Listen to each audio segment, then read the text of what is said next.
you and James being on the Sunset Sounds bill, because this is such an amazing lineup of Australian music. You guys must be absolutely thrilled to be a part of this lineup.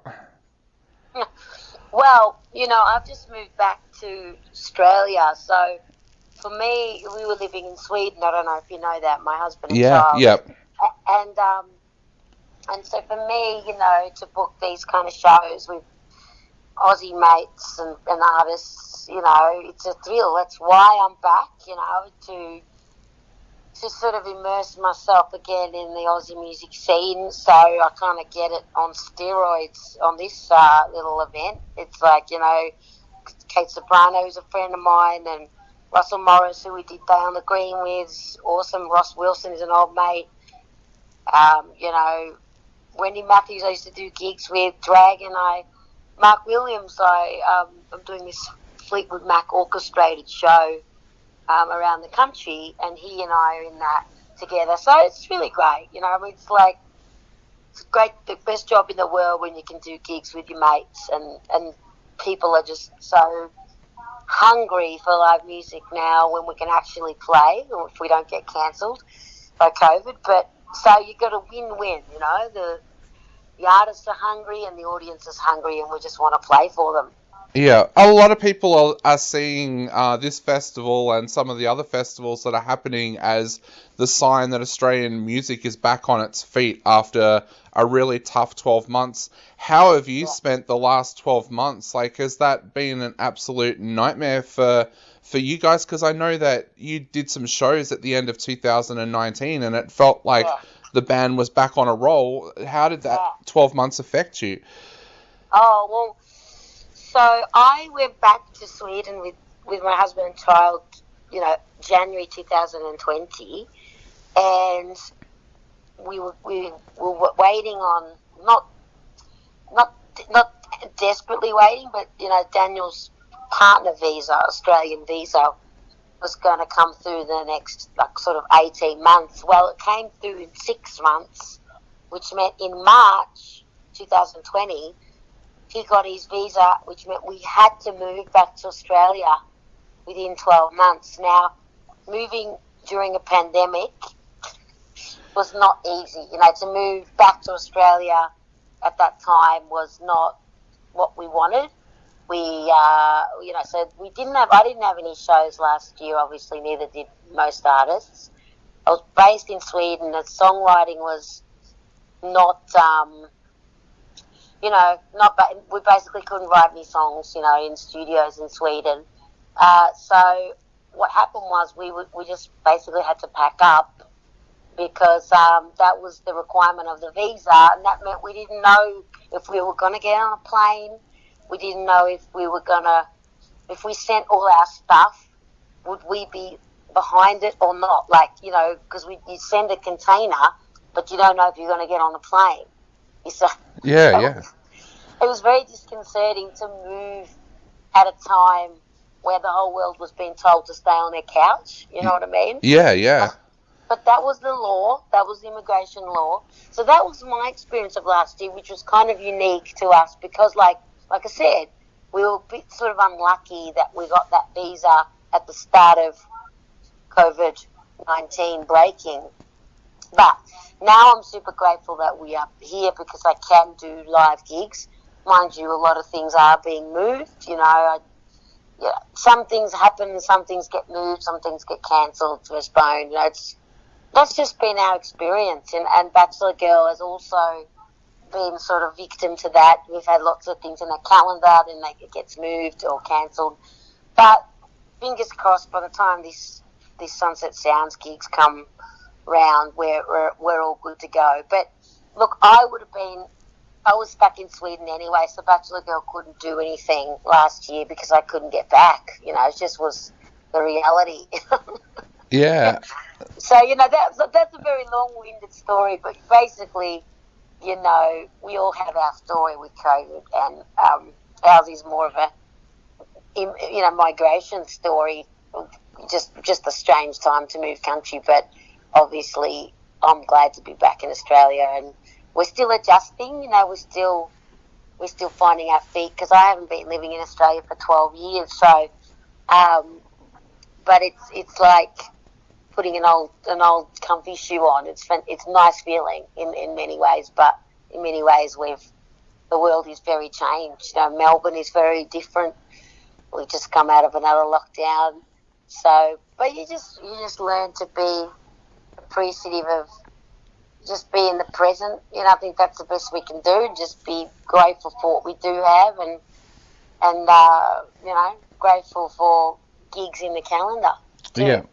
How has all of that affected your creative side as well? Because I know that you're quite prolific when it comes to songwriting. How did that whole experience affect your creative side?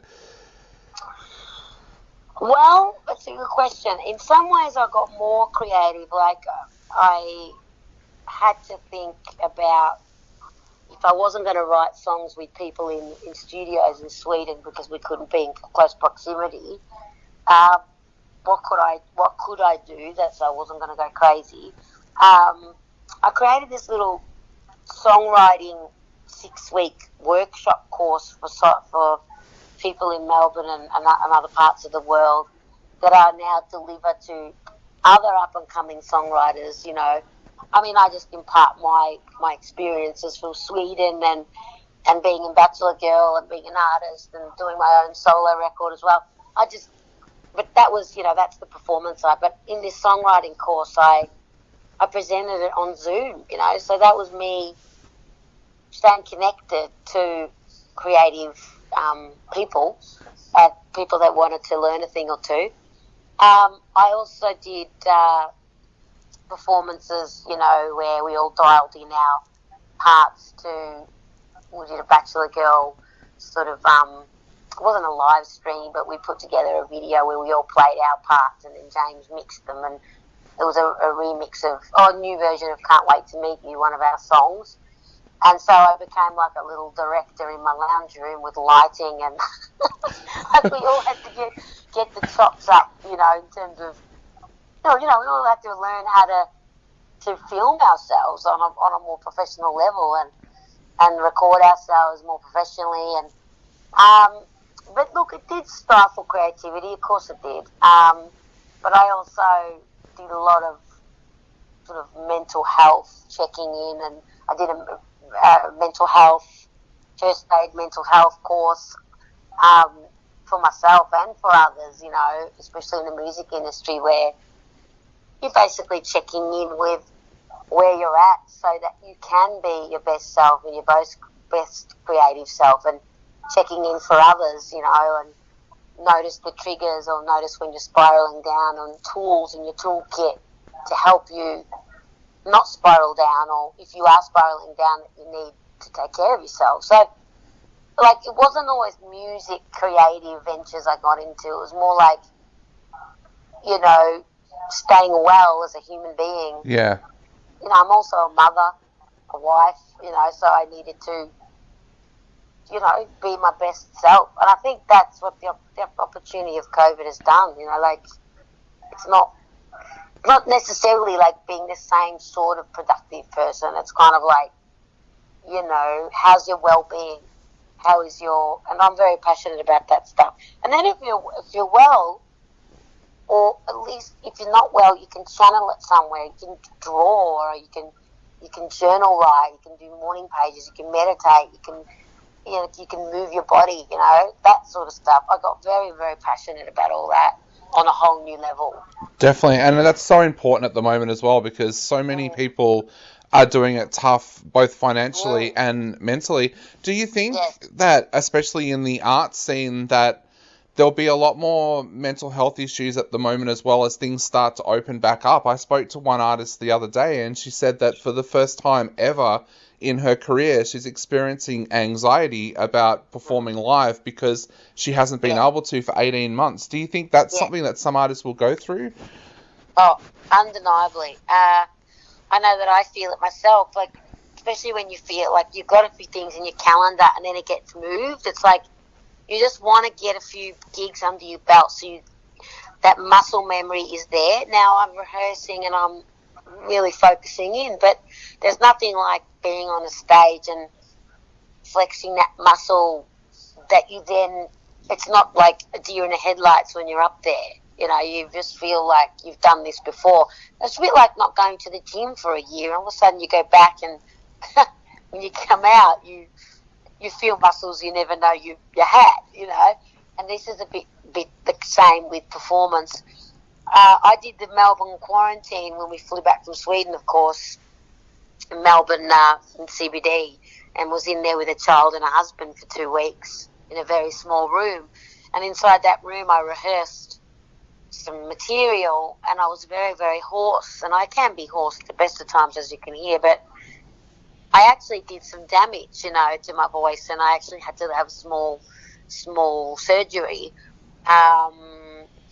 And I haven't really talked about that with many people, not to the media, but I'm happy to say it now, that was me, you know, that was definitely anxiety on the throat, that the anxiety of the move, because it wasn't from being tired vocally, because I hadn't been singing all that much live, you know, as you know. So that was actually stress manifested on the chords, you know. That's a manifestation of stress. And I just learned to, all right, not catastrophize it. Just like footballers, we also get injuries, you know, as singers. And it can be caused by stress. So then I learned to, okay, go back to the drawing board, and didn't do the self-blame thing, but I just kind of said, well, you know, it's been a full-on time. And I think that's what artists have to recognize. It's been a full-on time. How else are they supposed to feel? Absolutely feel anxiety, but have those things, like, you know, like, don't push it away, but have the things in the toolkit that feel good for you. Like, maybe you've got your 10 go-tos: meditate, exercise, connect. There's a wealth of things that one can draw on so that you can not keep spiraling down. Like, if you're in bed for 2 weeks, then you're really super, super depressed. That's a sign that, you know, you need to talk to somebody. You know, that's an extreme, you know, maybe that's, I'm not saying it's 2 weeks, but you know what I mean. It might be you need more professional help. But generally, we can recognize the signs and we can talk about it. The fact that she's even told you that is a really good first step, you know, and that we need to talk about these issues more and more, and not expect that creativity or normality is going to just fall out of the sky. You know, we need to take more care of ourselves. Definitely. And talking about getting back up on the stage as well, what have you guys got planned for Sunset Sounds as a set list? Because I know that you're at that point now in your career where it's getting harder to pick a set list because you've got so many amazing tracks in that back catalogue. Thank you. Well, look, you know, we'll get in trouble if we don't play the big songs, so we'll obviously do that. But we like to keep it dynamic. There's a couple of corker ballads in there too. There's a new song, well, not so new, but 3 years ago, actually today.